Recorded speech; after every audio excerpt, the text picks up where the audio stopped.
할렐루야. 네. 열왕기하 6장 1절로 7절입니다. 열왕기하 6장 1절로 7절 말씀 한 절씩 말씀을 교독합니다. 이왕이면 성경책을 꼭 찾으시길 바랍니다. 개인 성경책을 메모도 하시고 하면 좋을 것 같아요. 자, 1절 제가 읽겠습니다. 선지자의 제자들이 엘리사에게 이르되 보소서, 우리가 당신과 함께 거주하는 이곳이 우리에게는 좁으니 우리가 요단으로 가서 거기서 각각 한 제목을 가져다가 그곳에 우리가 거주할 처소를 세우사이다 하니 엘리사가 이르되 가라 하는지라. 그 하나가 이르되 청하건대 당신도 종들과 함께 하소서 하니 엘리사가 이르되 내가 가리라 하고 드디어 그들과 함께 가니라. 우리가 요단에 이르러 나무를 베더니 한 사람이 나무를 벨 때에 새도끼가 물에 떨어진지라. 이에 외쳐 이르되 내 주여, 이는 빌려온 것이니이다 하니 하나님이 사람이 이르되 어디 빠졌느냐 하매 그것을 보이는지라. 엘리사가 나뭇가지를 베어 물에 던져 새도끼를 떠오르게 하고 7절 같이 읽겠습니다. 이르되 너는 그것을 집으라 하니 그 사람이 손을 내밀어 그것을 집으니라. 아멘. 자분이라가 아니라 지분이랍니다. 할렐루야. 이 말씀은 살아계신 하나님의 말씀입니다. 아멘. 사람들은 누구나 자기에게 힘이 있거나 또 어떤 장점이나 조건이 있으면 그것을 통해서 돈을 벌기도 하고 유명해질 수도 있습니다. 우리나라의 바둑으로 세계적인 명성을 떨쳤던 분들이 여러분 계시잖아요. 이 사람들이 밥을 먹고 하는 일이 무엇인가 하게 되면 오직 세로 19줄, 가로 19줄에 된 바둑판 앞에 앉아서 흰 돌과 검은 돌을 놓았다가 거두었다가 놓았다가 집었다 합니다. 그러나 이들은 이 바둑돌 때문에 엄청난 돈을 벌거나 세계적인 명성을 얻게 되었죠. 예전에 1988 응답하라라는 드라마가 있었는데 인물 중에 오직 바둑만 둘 줄 아는 그 머시기가 있었습니다. 아마도 이 청년은 이창호 구단을 말하는 것 같은데 그 친구는 정말 바둑 두는 것 외에는 아는 것이 별로 없었어요. 하는 것도 별로 없었어요. 욕도 할 줄 몰랐어요. 그래서 친구들이 욕을 가르쳐 줄 정도였어요. 그런데 지금 그 친구는 바둑 하나로 성공을 거두었던 거죠. 또 그리고 얼마 전에 유퀴즈 언더블럭을 보니까 제가 이렇게 텔레비전 얘기하니까 텔레비전 보는 것처럼 얘기하시는 것 같은데 오해하지 마시기 바랍니다. 조성진이라는 피아니스트가 나온 것을 봤습니다. 이분은 오직 피아노만 칩니다.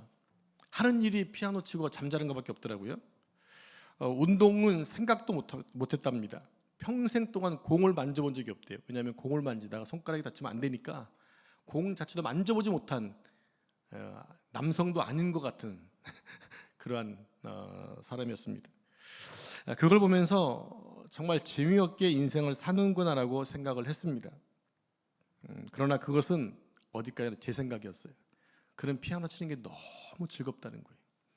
너무 행복하다는 거예요.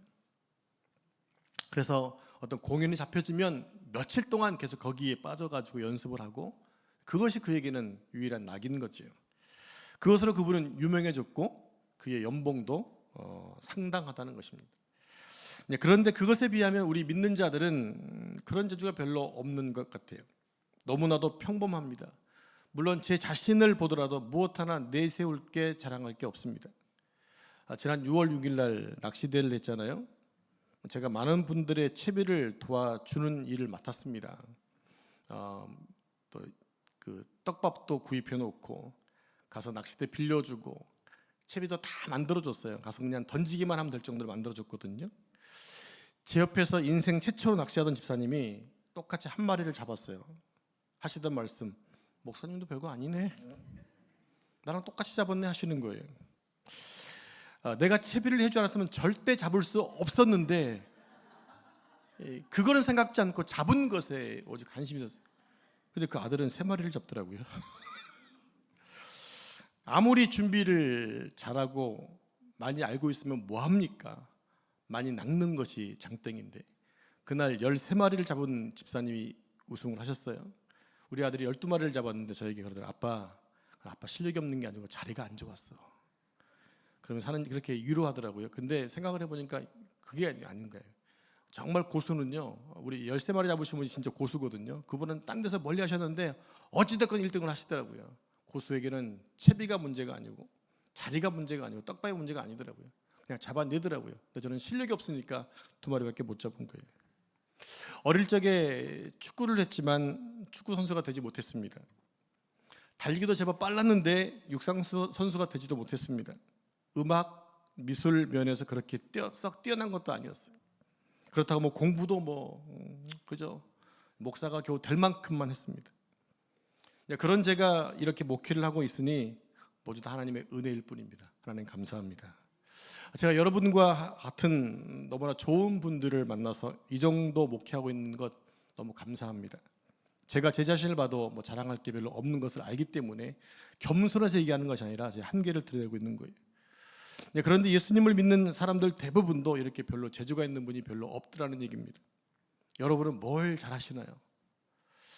여러분 오늘 모이신 분 가운데 이거라면 최고라 잘하는 분, 최고 잘하는 것 있으면 한번 얘기 한번 해보실래요? 저는 이걸 제일 잘합니다. 이정희 집사님 반주하시니까 내가 반주 최고 잘해요 라든지 뭐 우리에게 에이스입니다 라든지 뭐 이렇게 얘기하실 분 계세요? 근데 오늘 수요 찬양팀이 무척 안정됐죠? 한 분 들어왔는데 찬양이 달라졌어요. 에이스가 오셨나 봐요. 에이스가. 근데 이렇게 자랑하실 분 혹시 있으시면 한번 얘기해 보시라는 얘기입니다. 이거 하나면 누구한테 뒤지지 않는다. 음식 만드는 거, 주방 책임지면 그냥 모든 사람이 배불리 맛있게 먹을 수 있어. 이런 재주들 가지신 분이 있으면 얘기해 주시면 좋을 것 같아요. 혹시 여러분이 가장 잘하는 것이 예배 잘 드리는 것이다 라는 것이 되었으면 좋겠어요. 그리고 또 하나, 예수님 잘 믿는 것이 가장 잘하는 것이다 였으면 좋겠어요. 왜냐? 우리는 예수쟁이들이니까. 근데 오늘 말씀 보니까 예수님을 잘 믿는 것이 아주 재주 있는 것임을 오늘 말씀을 해주고 있거든요. 오늘 본문 보면 하나님의 말씀을 듣고 예수님을 믿는 재주가 정말 최고의 재주임을 보여주고 있습니다. 자, 엘리사는 돈을 잘 벌거나 재주를 가진 것도 아니었고요, 또 목소리를 잘하는 것도 아니었어요. 그리고 그의 제자들 또한 마찬가지였습니다. 제자는 스승을 닮아간다고 별로 잘하는 게 별로 없었어요. 그저 그들이 할 수 있는 것이란 무엇이었느냐? 하나님 말씀을 잘 듣고 하나님을 의지하는 것이었어요. 그러나 이렇게 하나님을 의지하는 재주가 얼마나 대단한지 오늘 성경은 우리에게 잘 보여주고 있다는 것입니다. 엘리사는 그의 스승 엘리야를 닮아서 엘리야의 영감을 2배로 받아 큰 능력을 행했던 사람입니다. 정말로 엘리사의 능력은 대단했습니다. 그의 능력을 2가지로 생각해 보면, 첫 번째로 하나님과 자유자재로 교통하는 능력이 있었어요.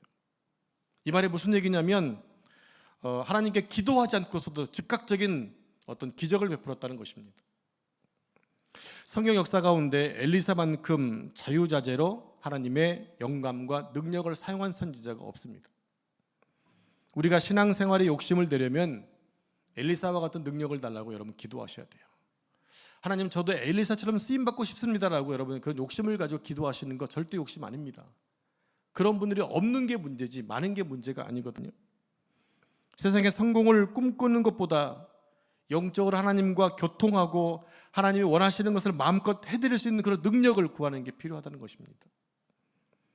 우리의 신앙이 그리스도의 장성한 분량까지 이룰 수 있도록 영적인 욕심을 내셔야 합니다. 엘리사는 바로 하나님을 자신의 가장 강력한 무기나 힘으로 자유자재로 사용할 수 있는 그 능력을 그는 부여받았다는 것입니다. 2번째 능력은 뭐냐면 제자 양육에 힘썼다고 하는 거예요. 제자 양육에 힘썼다. 보통 선지자들은 불신의 시대를 향해서 하나님 말씀을 선포했죠. 하나님의 종들은, 선지자들은 타협하지 않고 하나님 말씀만을 증거했습니다. 그러니까 인기가 별로 없었어요. 그래서 죽기도 하고 매맞기도 하고 많은 핍박을 당하기도 했었습니다. 그러나 엘리사는 자기 혼자 하나님 말씀을 외치는 것보다는 이 말씀의 종들이 많이 만들어 놓으면 동시에 다발적으로 많은 곳에서 말씀을 증거할 수 있으니까 좋을 것 같다라고 생각을 하고 선지생들을 키웠던 것입니다. 물론 선지학교는 엘리야 때 처음 만들어진 것이 아니라 우리가 알기로는 사무엘 선지자가 있을 때부터 선지학교는 있었습니다. 그런데 감사한 것은 엘리사의 신앙을 배우기 위해서 찾아오는 제자들이 많이 있었다고 하는 거예요. 엘리야와 엘리사 시대가 어떤 시대입니까? 영적으로 아주 황폐했던 시대 아닙니까? 바알 신이 한 나라의 국가 신이 되면서 하나님을 섬기는 사람들은 많이 붙잡혀 죽어야 되는 그런 시대를 엘리야 엘리사 시대였습니다. 그때 남겨졌던 7천 명의 사람들이 그 나라를 유지할 정도로 정말 믿는 사람들이 별로 없을 정도의 시대가 바로 엘리야 엘리사 시대였어요. 자, 그런 가운데 신학 생도가 많아졌다고 하는 것은요, 아주 고무적인 일이었습니다.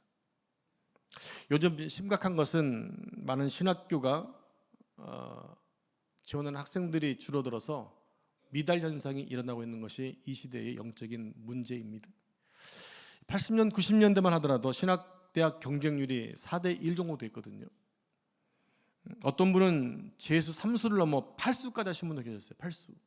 내 길은 오직 신학도의 길이다라고 하셨던 분들이 계셨거든요. 저 때만 하더라도 한 2.5대 1, 3.1대 1 정도 됐던 것 같은데, 그런데 몇 년 전부터 신학대학의 경쟁률이 턱없이 줄더니 지금은 이제 면접만 하고 들어갈 정도가 돼버렸어요. 물론 좋은 신학교는 경쟁률이 아직도 있지만 우리나라 대부분의 많은 학교들이 이런 현상이 생기고 있다는 것입니다. 무엇입니까? 인기가 없다는 겁니다.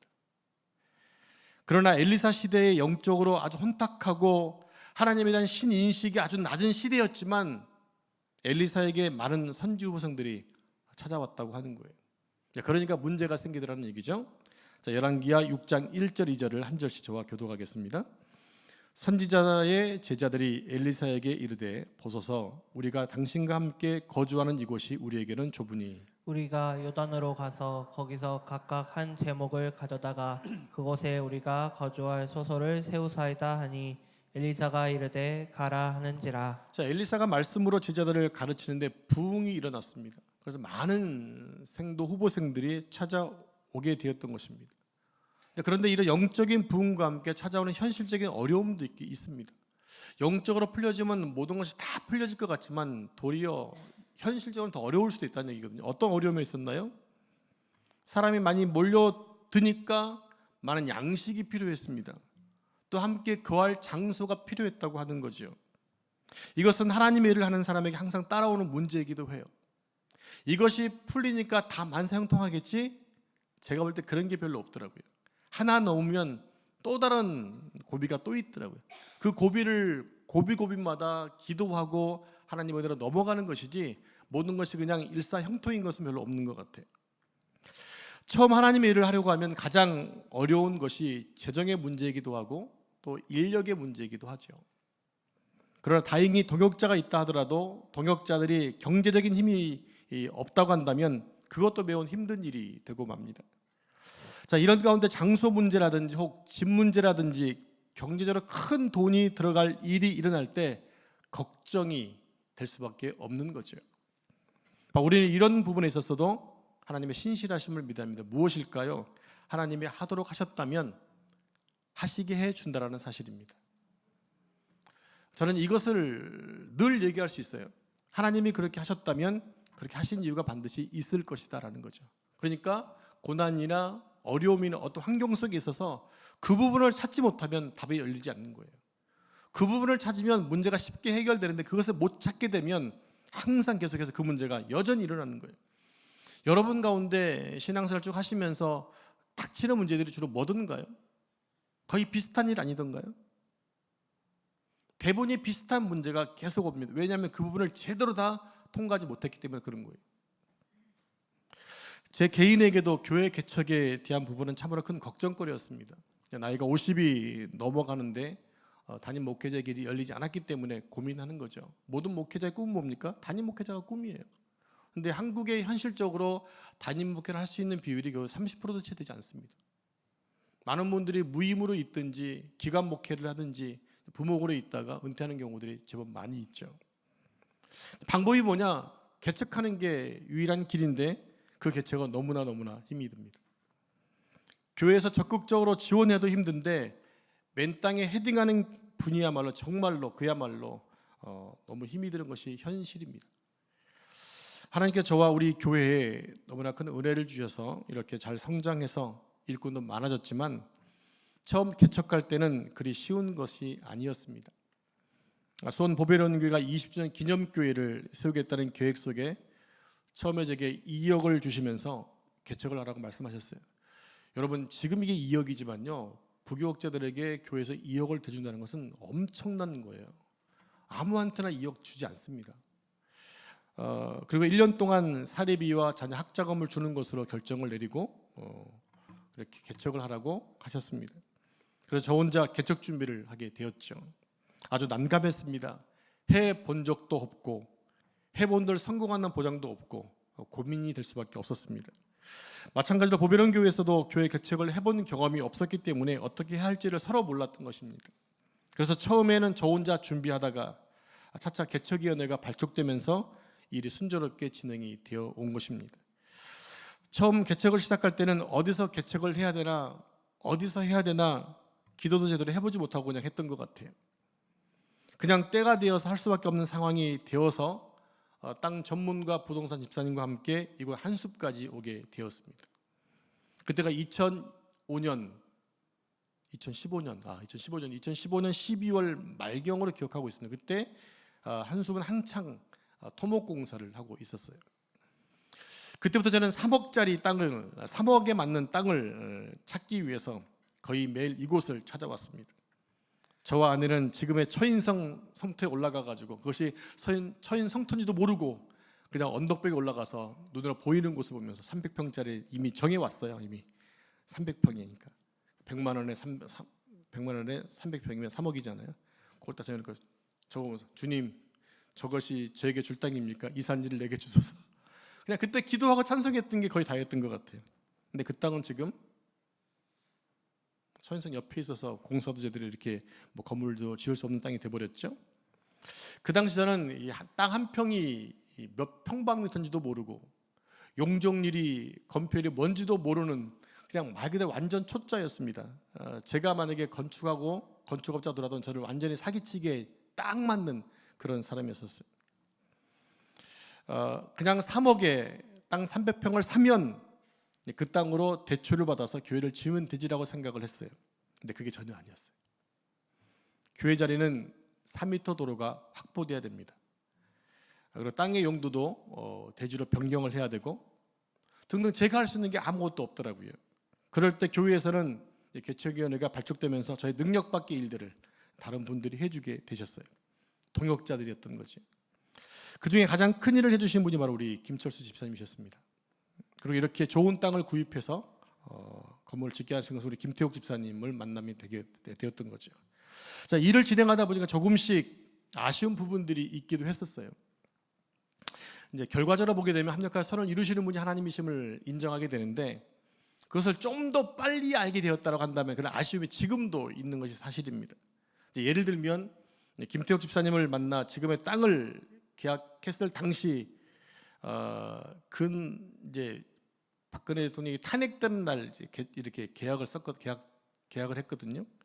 그때 부동산에 우리 개척위원장 장로님을 모시고 왔는데 권 집사님하고 매우 친하게 아는 척을 하는 인사를 나누는 거예요. 그래서 왜 저분들 이렇게 친하지? 라고 했더니 알고 봤더니 두 분이 고종 사촌뻘이었던 거예요.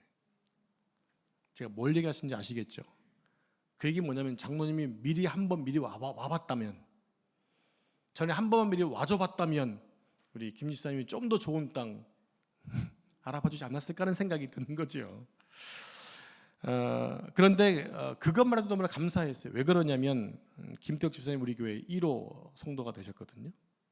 동역질 하나 이렇게 붙여주신 거예요. 지금도 우리 집사님이 교회에 필요한 이런 것들은 다 알아서 해주시기 때문에 그렇습니다. 여러분께 한 가지 제가 주일날 기회가 되면 말씀드리려고 했는데 수요일날 오신 분들에게 미리 알려드리겠습니다. 저희 교회 지분은 지금까지 보배론 교회가 가지고 있어요. 재산권을. 왜냐하면 개척은 다 시켜줬지만 우리가 대출 받는다는 이런 문제가 남아 있으면 이 작은 인원수 가지고 대출이 잘 나지 않기 때문에 교회에서 얼마 동안 가지고 있고 때가 되면 재산권을 넘겨주겠습니다라는 그런 계획을 했었었는데 이제쯤이면 주면 좋겠다라는 생각은 생각에만 갖고 있었는데 저는 주일날 말씀을 전하고 집에 가 있는데 7시경에 장로님께 전화가 온 거예요. 목사님 내년 2월달에 교회가 헌당 계획인데 이제 보배론 교회 남사 보배론 교회 지분을 가져갔으면 좋겠습니다. 재산권을 가져가시죠. 별로 안 기쁘신가 봐요. 이제 우리께 됐다고요. 왜 이런 말씀을 드리냐, 우리가 생각만 했는데 하나님이 그렇게 해주신 것에 대한 말씀을 드리고 싶은 것입니다. 우리가 생각보다 하나님 항상 더 완벽하게 일을 해주시는 분이세요. 그리고 김철수 집사님은 처음 개척준비위원회에 들어오실 때 감리 자격으로 들어오셨어요. 조건이 있었습니다. 교회 건축 절대 저는 하지 않겠습니다. 그냥 감리만 하겠습니다. 그런데 건설업체 선정에 대해서 문제가 생겼을 때 제가 집사님께 5번 정도의 부탁을 드렸어요. 집사님이 꼭 필요합니다. 잘 못합니다. 교회는 안 짓겠습니다. 5번 부탁했을 때 집사님 저는 이런 말씀하셨어요. 목사님, 제가 우리 가족과 우리 아이들이 영원히 다닐 교회를 최선을 다해 짓겠습니다 라는 말씀하시고 이렇게 멋지게 져주신 거예요. 지금도 교회에 여러 가지 필요한 것들을 다 서류 발급해 주시는 분이 그분이시거든요. 이제 저는 몰랐었는데 하나님 이렇게 일꾼을 붙여주셨어요. 한 가지 신기한 게 또 뭔지 아십니까? 이곳에 개척을 준비하는 데 하나님이 또 많은 분들 이곳에 미리 보내주신 분이 계시더라고요. 한 5-6가정이 이미 이곳에 와서 터를 준비하고 계신 분들 계셨어요. 하나님의 길을 여시니까 여기저기 필요한 분들을 붙여주시더라는 것입니다. 또 이렇게 하나님이 사랑하시는 분들이 우리에게 등록하셔서 좋은 교회가 될 수 있도록 해주시고 있는 것 하나님의 은혜이죠. 성도 여러분, 하나님은 우리에 대한 좋은 답을 미리 갖고 계십니다. 그렇기에 기도하며 찾아보는 것은 우리가 해야 될 일인 거예요. 물론 하나님께서 알아서 해주시는 경우도 많이 있지만 하나님 우리에 대한 좋은 계획을 가지고 계시고 그것을 주시기 위해서 기다리고 계시는데 우리가 아무 일도 하지 않으면 찾기가 어렵다는 것입니다. 야베스의 기도라는 책이 있지 않습니까? 그 책을 보면 이런 내용이 나와요. 어떤 분이 기도하는 가운데 하늘나라를 갔는데 어느 창고로 그 사람을 데리고 가더라는 거예요. 가봤더니 창고에 뚜껑이 열려있지 않는 많은 가방들이 있더라는 거죠. 그래서 물어봤답니다. 이 가방은 뭡니까? 이것은 너희가 구하면 주었을 것인데 구하지 않아서 여지껏 닫혀져 있는 거야 라는 그 내용이 담겨져 있는 것을 볼 수 있습니다. 네, 하나님 우리에게 말씀하시죠. 구하고 찾고 두드리라 말씀하십니다. 우리가 그 일에 우리가 얼만큼 하고 있는지요. 여러분은 얼마나 찾고 계시고 얼마나 두드리고 계시고 구하고 있는가요? 혹시나 내가 구하지 않고 찾지 않았기 때문에 얻지 못한 것은 없는가요? 여러분, 이 밤에 엘리사의 설교를 들으시면서 여러분 하나님이 나에게 좋은 것을 준비해 놓았음을 믿는다면 여러분 구하시고 찾고 두드리시길 바랍니다. 자, 우리 믿는 사람들에게 이런 문제는 너무나 많습니다. 하나님은 어디에 있는가 반드시 우리 인생의 답을 준비해 놓으셨는데 우리는 그것이 어디에 있는지 찾지 못하고 있을 뿐이에요. 그리고 우리가 믿음으로 이 세상을 살려고 했지만 자신에게 너무나 재주가 없는 것이 한심할 때가 있죠. 자랑할 게 없는 거예요. 재주가 없는 거예요. 그러나 우리는 재주가 없지만 하나님은 능력이 많으시다는 사실을 잊어서는 안 돼요. 하나님은 공중에서도 먹이신다고 하셨잖아요. 공중에서도 먹이시는 그 하나님이 당신의 자녀인 우리에 대해서 무관심하지 않다라는 거죠. 하나님께 구하고 찾으시기를 바랍니다. 우리는 하나님께서 예배해 놓으신 그 답을 찾는 데 힘을 써야 합니다. 자, 이때 중요한 게 뭐냐? 하나님 말씀을 잘 듣는 재주가 필요하다는 거예요. 우리가 하나님 말씀에 집중해야 되는 이유가 바로 여기에 있다는 것입니다. 말씀을 잘 듣지 않으면 그 답을 찾지 못하는 경우가 너무너무 많아요. 자, 사람들이 많이 몰려들자 엘리사의 제자들은 쉽게 그들의 문제를 해결하자고 했습니다. 왜냐하면 요단강가로 2-3만 가면 거기에 나무가 많이 있으니까 나무를 벌목해서 집을 짓자고 했던 것입니다. 그런데 이 선지자 생도들이 얼마나 가난했는지 집에 도끼를 가진 친구가 한 명도 없어가지고 도끼를 빌려서 벌목하다가 도끼가 요단강물에 빠져버린 거예요. 얼마나 깝깝했겠습니까? 5절 말씀 같이 합독하겠습니다. 한 사람이 나무를 벨 때 새도끼가 물에 떨어진지라 이에 외쳐 이르되 아 내 주여 이는 빌려온 것이니이다 하니. 자, 빌려온 도끼가 물에 빠져버렸어요. 도끼가 물에 빠져버렸으니까 집을 지을 수도 없고 또 빌려온 것이니까 갚아줄 생각하니까 깝깝한 거예요.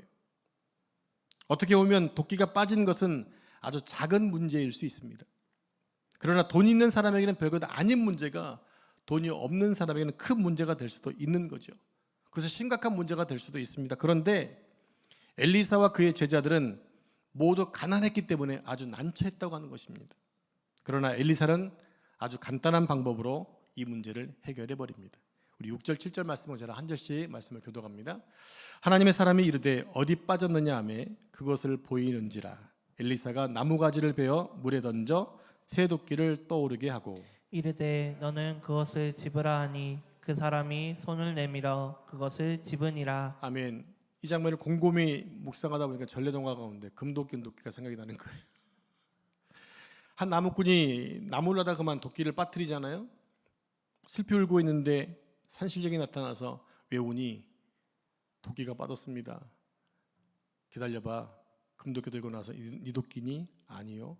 은도끼 네 도끼니? 아니요. 너무 착해가지고 금도끼 은도끼를 주었다는 얘기 아닙니까? 그래서 보고 있던 욕심 많은 나무꾼이 또 똑같이 하지요. 나 부자 됐다면서 거짓말하는 거 아닙니까? 금도끼 내 겁니다. 했을 때 새도끼마저 잃어버렸던 얘기가 있지 않습니까? 오늘 본문에서 엘리사는 산신령보다 더 놀라운 능력으로 도끼를 찾아주고 있다는 얘기예요. 산신령은 어떻게 했습니까? 물속에 들어왔다 나갔다 했잖아요. 근데 엘리사는 나뭇가지 하나 가지고 건져냈다는 거 아닙니까? 이거 얼마나 대단한 능력입니까? 도저히 사람으로서 상상할 수 없는, 도저히 생각할 수 없는 그런 방법 아니었나요? 엘리사는 자연 법칙을 간단하게 뛰어넘어서 도끼를 떠오르게 했던 것입니다. 그게 무엇일까? 하나님의 능력이라는 거죠. 오늘날 사람들은 자연 법칙은 절대적으로 불변한다고 생각을 합니다. 기적을 믿지 않는 거죠. 그러나 기적이라는 것은요, 이런 자연 법칙을 중지시키거나 넘으면 가능합니다. 성경에서도 그런 기적이 나오잖아요. 여호수아 때 태양이 멈췄습니다. 달도 멈췄습니다. 가야 되는데 멈춘 것입니다. 그게 뭐였어요? 그게 기적이었다라는 거예요. 더 지나가면 안 되는 거죠. 근데 지나가 버렸어요. 그게 기적이라는 것입니다. 사람들은 안 믿지만 하나님은 그렇게 기적을 일으킬 수 있는 분이라는 거죠. 왜 그러느냐? 하나님이 만드신 것이니까. 모든 것이 다 하나님의 것이니까 가능하다고 했던 것입니다. 하나님은 오늘 본문에서 선지 생도들의 부흥으로 인한 거처의 문제를 극복하기 위해서 집을 짓는 가운데 생긴 어려움을 기적적으로 쉽게 극복해 주십니다. 여기에는 메시지가 있는 거예요. 너희들에게는 하나님의 말씀을 붙들기만 한다면 언제나 기적의 하나님을 만날 수 있다는 것이에요. 여러분, 하나님을 얼만큼 믿으시나요? 많은 분들에게 물어보면 거의 90%를 믿는데 10%못 믿는 부분이 있어요. 그건 뭐냐면 내가 그동안 기도했어도 응답되지 않았던 것들, 남에게서는 그것이 이루어지는데 나에게는 나타나지 않았던 것들을 못 믿는다는 겁니다. 하나님을 믿어야 하면서도 불구하고 그 부분에 있어서만큼은 주저하거나 완전히 못 믿어 신뢰를 못하는 거예요. 왜? 한 번도 받아본 적이 없거든요. 우리는 특별히 그런 부분에 어떤 부분에 이 치유의 문제가 그럴 수 있어요.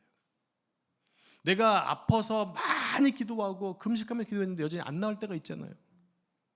그러면 기도라고 하는 것이 내가 기도한 대로 꼭 응답되는 게 기도의 응답입니까? 그것은 아닌 거잖아요. 하나님의 뜻이 중요한 거고 하나님의 결단이 중요한 거지, 우리가 기도한다고 해서 다 이루어지는 것을 성경에 잘못 해석했기 때문에 그런 것도 나올 수 있는데 그 부분만큼은 잃어버리는 경우들이 많이 있죠. 놓치는 부분들이 있다고 하는 거예요. 저도 그런 부분에 없잖아 있었던 분이 사실이에요. 정말 사랑하고 존경했던 분이 이제 암에 걸려 돌아가시는데 아직도 할 일이 많이 계신데도 불구하고 하나님 데려가시더라고요. 저는 그 부분에 대해서 저랑 가까웠던 분이었기 때문에 그 부분은 아직도 못 믿는 분이 있기는 있어요. 그 부분만큼 많이 아직도 어렵고 힘들어요. 아마 여러분들도 아마 그런 적이 있으실 겁니다. 하나님을 얼마나 100% 신뢰할 수 있는지. 중요한 것은 우리의 믿음이 100%가 되도록 해서 하나님은 훈련시키신다는 거예요. 그것을 뛰어넘어야 정상으로 갈 수가 있다는 겁니다. 사랑하는 성도 여러분, 우리가 하나님의 말씀을 붙들고 살아갈 때 무엇을 먹을까? 또 무엇을 입을까? 염려하지 않기로 결단했으면 좋겠습니다. 내일 것 때문에 오늘을 한숨 쉬며 불행하게 살지 않겠다고 결단했으면 좋겠습니다. 왜냐하면 내일은 내 것이 아니거든요. 우리가 염려는 오늘 것 때문에 염려합니까? 내일 것 때문에 염려합니까? 주로 내일 것 때문이에요. 근데 내일이 내 것인가요? 성경은 분명히 말해요. 내일은 내 것이 아니다라고 말합니다. 그래서 염려는 내일 것은 내일이 염려한다고 말하고 있어요. 오늘 예배 참석하신 분들 가운데 미래가 창창한 분들은 솔직히 우리 아이들일 것입니다. 우리 장년들에게 내일은 더 힘들고 어렵지 않을까요? 왜 그러느냐?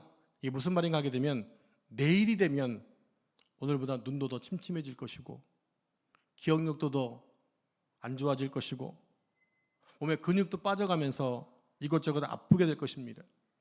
그렇게 점점 더 힘들어질 것입니다. 쉽게 말씀드린다면 내일은 오늘보다 행복한 것이 아니라 더 힘들어질 수 있다는 거예요. 그러므로 우리 인생의 가장 젊은 날이 언제냐? 오늘인 거죠.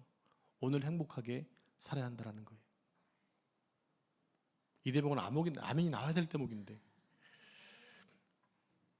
나에게 가장 중요한 것은 언제예요? 지금이잖아요. 오늘이라고. 그래서 오늘이 나에게 주어지면 그날 나 오늘만 행복하게 살래 라고 결단하고 살았으면 좋겠어요. 그리고 행복하게 사십시오. 근데 우리는 많은 사람들이 대부분 내일 걱정 때문에 오늘을 힘들게 살아요. 뭐 하면서 살지요? 고민하면서 살아요. 걱정하면서 살아요. 한숨 쉬면서 살아요. 오늘의 24시간을 너무나 허비해버리는 거예요. 그리고 내일을 맞이해요. 내일 역시 또 그렇게 살아요. 우리의 미래가 행복하지 않은 거죠.